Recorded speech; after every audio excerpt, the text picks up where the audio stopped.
Terrelle Pryor is one of the greatest stories in the NFL that nobody pays attention to. As a third-round supplemental draft pick for the Raiders in 2011, Pryor is actually the final player ever drafted by the great Al Davis. Though I suppose with his size and speed, that's not really that surprising. Despite being drafted as a quarterback, Pryor's first professional snap was actually as a wide receiver, where he then motioned under center for a QB sneak on 3rd and 1. As you might expect for the Raiders teams of that era under Hugh Jackson, he was flagged for a false start. Unintentional or not, the foreshadowing there from the football gods was laid on really, really thick. After 3 up and down, but mostly down seasons in Oakland, Pryor was traded to the Seattle Seahawks for a chance to compete for the backup spot behind Russell Wilson. But ultimately, he never made the final 53-man roster. Following his release, he worked out for Marvin Lewis as well as his former head coach, Hugh Jackson, who was now the offensive coordinator in Cincinnati. He also worked out for Jay Gruden, who was the new head coach in Washington, but neither opportunity materialized. He was out of the NFL for the entire 2014 regular season. In January 2015, he was signed to a 1-year contract with the Kansas City Chiefs, but was released just 4 months later following the 2015 NFL Draft. 5 days after his release from the Chiefs, he was reunited with Hugh Jackson on the Bengals, but was released yet again just a month later. 1 day following that second release in as many months, Pryor formally announced that his quarterback dream was dead and that he would be willing to switch to wide receiver full-time. One has to wonder if Coach Jackson had any influence on that decision to switch positions and attempt to resurrect his career. 3 days after that announcement, Pryor was claimed off of waivers by the Cleveland Browns, who were then under Mike Pettin, and he wound up making the final 53-man roster for the first time since 2013. It was his 4th team since being traded away from Oakland. That success did not last long though, because he was waived again just 5 days later and was out of the NFL for 3 whole months until the Browns re-signed him to play in the regular season finale. In that Week 17 game against the Steelers, he recorded 1 reception for 42 yards, but that 1 reception was again some heavy foreshadowing from the football gods. He finally flashed just a little bit of what he could bring to the table as a true full-time wide receiver. The size, the speed, the body control, the whole package. He looked like he belonged in the NFL just in that one moment in time, on that one catch. And that was all it took for the Browns to give him another chance to prove himself the following season in 2016. Oh, and his new coach for that second chance was none other than Hugh Jackson again, who had been trying to make something out of Pryor's athleticism throughout his entire career in multiple cities along the way. You know, this relationship with me and him goes way back, to 2011, so there's a lot of things I know about Terrelle that maybe a lot of people don't. I'm talking about as far as what he is really capable of doing. And I would say to all of you, he hadn't even scratched the surface of what he is. I think he's growing each and every day as a football player, as a person. I just think he's getting better, and I think his best football is still ahead of him.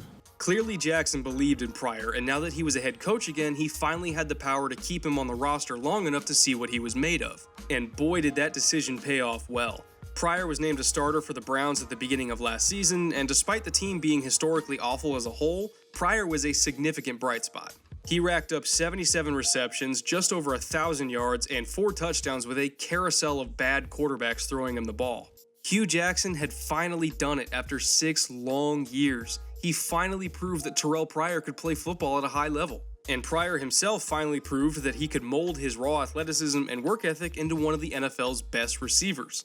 And what did Pryor get out of that validation? A shiny new $6 million deal from the Washington Redskins and Jay Gruden, the same coach he worked out for years ago as a quarterback when he was jobless and couldn't stick to any roster for longer than a few months. Honestly, Game of Thrones has less foreshadowing in it than the storyline of Terrelle Pryor. It's really uncanny. But we're not just here to talk about the lifetime movie that is Pryor's career, we're here to talk about what he brings to the Redskins and to Jay Gruden's offense specifically. And to understand all of that, you need to understand what Pryor was good at last season and what the Redskins were bad at last season, because they're the exact same thing. Contested catches. Pryor had 17 receptions in 2016 where defenders were within 1 yard or less of his body per NFL Next Gen stats. Those are what are known as tight window throws, and those 17 tight window receptions were good for 6th among all wide receivers. Combining all Redskins receivers in 2016, Cousins completed a total of just 20 tight window throws, which was 25th among all quarterbacks. His completion percentage on those throws was just 40%, which, as you might imagine, is well below average. Not only that, but the Redskins struggled to score touchdowns in the red zone with a red zone TD efficiency of just 46%. That was ranked 29th in the league, and a big reason why they could not score in the red zone is because of a lack of size at the receiver position. 2016 first-round pick Josh Doctson, who is 6'2" with a 41-inch vertical leap, missed almost the entire season because of Achilles injuries, and the tallest wide receiver on the team that received any significant playing time after Doctson was Pierre Garçon, who is just 6 feet even. Washington's most reliable weapon in the red zone was tight end Jordan Reed, who is also 6'2", but he missed a ton of playing time throughout the year with his usual litany of injuries. So since the Redskins could not rely on any of their healthy receivers to body up on defensive backs to make contested catches, and they couldn't rely on any of them to score touchdowns in the red zone, they really only had one option in free agency, and that was to throw a bunch of money at all 6'4" of Terrelle Pryor. With incentives, he could make up to $8 million this year, which would nearly quadruple his career earnings in one season. Loyalty to Hugh Jackson aside for saving his career, I don't really blame Pryor at all for chasing the money in the first real opportunity he had to go get it. He is hungry to prove himself and to get that extra $2 million, and I think he fits perfectly into what Jay Gruden wants to do this season. Keep in mind that Gruden made his name as an offensive coordinator in Cincinnati by feeding the ball to all-pro wide receiver AJ Green. Both him and Pryor are 6'4", they both have extremely long arms and explosive vertical leaps, and both of them are fast, but not blindingly fast. It's pretty much identical physical profiles between the two, and their playstyles are very similar as well. Like I said, Pryor has speed, but he doesn't dominate with speed. He dominates with his frame and with his length. Even on deep balls where you would think that speed is the only thing that matters, really what makes it all work for him is his size and leverage. Take a look at this 54-yard bomb against the Giants in Week 12 as an example.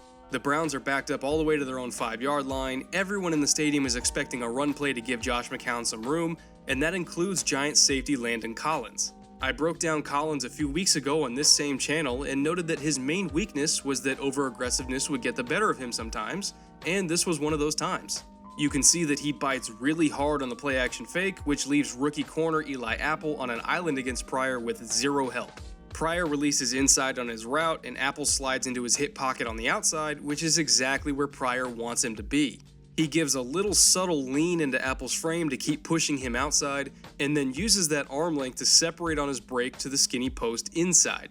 The ball is placed perfectly inside of Pryor to lead him, which means not only does Apple have to keep up vertically with the route, but also horizontally. With how big Pryor's frame is, Apple has no shot here. He can't get around him, and he can't go through him. He is too big and too lanky, so as long as that ball is placed correctly, which it was, this is about as automatic as it gets for a deep ball.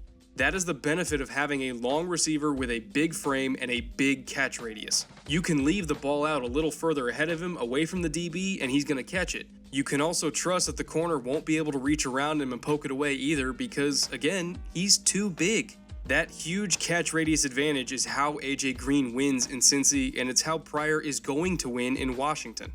What was really frustrating to me while watching all of this Browns tape, though, was that they really did not call this kind of play enough. On these skinny posts or corner routes or back shoulder fades, they really use Pryor's frame to his advantage, and he can box out these corners all day long because those routes incorporate horizontal leverage into his vertical speed. However, most of the time when the Browns ran Pryor deep, it was on just straight up go routes where success is more dependent on vertical speed than it is about being big and strong and having good leverage. Pryor is fast, but he's not so fast that he's going to blow by corners downfield on a regular basis. That's not his strong suit. He's not Deshaun Jackson or Tyreek Hill, and the Browns insisting on running him on these 9 routes rather than using his frame on posts and corners and fades was really frustrating. It's weird too because Hugh Jackson also coached AJ Green with the Bengals, but he didn't use Pryor like he used Green despite them being very similar players. It was kind of a disconnect between scheme and skill set that I still really don't understand, but hopefully Gruden does not make the same mistakes. That being said, when Pryor did run routes that used his frame to his advantage, he was almost unstoppable. He owned the middle of the field, especially on slants, drags, digs, and posts, just like, and I'll say his name once again, AJ Green does. Even Josh Norman and Janoris Jenkins, two of the best corners in the league, were mostly powerless to stop him on inside breaks. When he was allowed to release inside and use that arm length to keep corners at a distance during his breaks, there was nothing they could do. He was too big, too long, and too physical. It honestly reminded me a lot of Megatron back when he was in his prime in Detroit, where when he would run a slant, it was almost a guaranteed completion because once he crossed the face of that corner and put himself between them and the ball, they were screwed. It's the same kind of thing with Pryor. If you let him cross your face and get inside of you, it does not matter if you're an All-Pro or not. You are toast. Back shoulder fades, jump balls, curls, comebacks, and working the deep middle of the field were all similarly effective. In particular, when he would slip into the holes between the linebackers and safeties in the intermediate area of the field, it would make it so much easier on his quarterbacks because he was so tall and so long. With him catching those passes instead of a smaller receiver, you don't have to try to throw over the linebackers and then drop the ball down to him in the hole. He'll just go up and get it no matter what, so your trajectory can be that much higher, and it makes it a safer throw where the linebackers can't reach it. Again, I really wish the Browns took advantage of this more last season, but at least he showed on tape what he could do if he was used to command the middle of the field. Maybe now that he has a real, bona fide quarterback in Kirk Cousins, he will finally get a chance to flash that dominance. Terrelle Pryor needs the Redskins, and the Redskins really need Terrelle Pryor. They need a receiver that can reliably move the chains on slants. They need a receiver that can win jump balls on the boundaries and convert touchdowns in the red zone. Hell, Pryor would have scored last season against one of Washington's biggest nemesis, Janoris Jenkins, were it not for Josh McCown placing the ball in the worst possible spot on a fade. If he hit Pryor on his back shoulder instead of on his front shoulder, that's a touchdown all day long because Jenkins wouldn't be able to reach it. That is a throw that Kirk Cousins would place correctly, and it's one that I expect to see early and often in the 2017 season. The Redskins are going to look entirely different on offense this year, and Pryor's presence is the biggest reason why. Now with him and Doxson on the outside and Jamison Crowder in the slot, Captain Kirk finally has the perfect balance in his receiving core between size, speed, jump ball ability, and shiftiness. Tight window completions and red zone inefficiency will no longer plague this team, and if Pryor is used in this offense like how I think Gruden is going to use him, you should expect big numbers in 2017. Gruden has not had an AJ Green-like receiver on the Redskins during his entire 4-year tenure with the team, and now all of a sudden he might just have 2 of them. Even if you don't think that Washington is going to be a legitimate contender this season, there is one thing that I am really confident in predicting, and it's that this offense is going to be one hell of a fireworks show. So get your popcorn ready, folks, because DC is about to be must-see TV.